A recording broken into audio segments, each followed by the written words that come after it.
Bamiangaviaho azampijalyanintsony lay tantaram-piainako. Filay tantarantsika vaovao non daw iainay zao.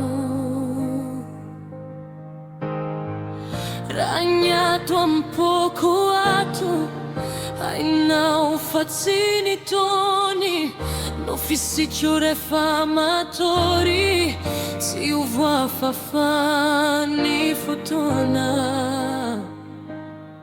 Tsy hainao rarana teo foana.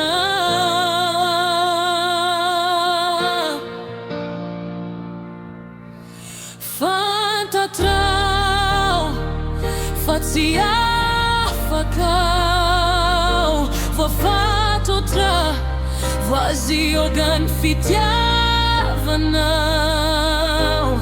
Ary zaho tsy te hanandrana fitiavana ankoatran'ny ay aminao. Dia ianao no angatahanao silampanay, tsy haiko raha mangataka mioatra zay tokony omanay.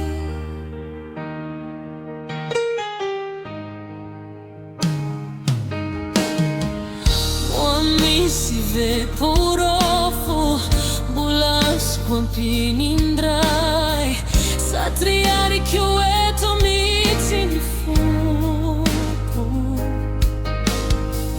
Haitanao izay miafina raha teny mo tsy tsy ampy anao.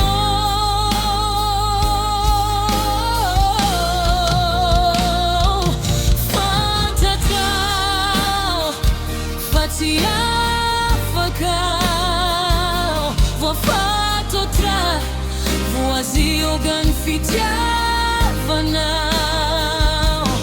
Ary zaho tsy te hanandrana fitiavana ampotran'ny ay aminao. Ka ianao no angatahanao silampanay, tsy haiko raha mangataka mioatra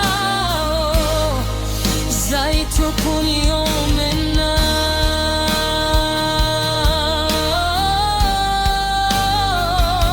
Voafatotra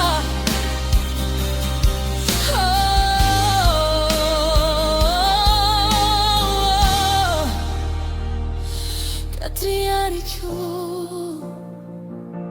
triariko eto ny foko.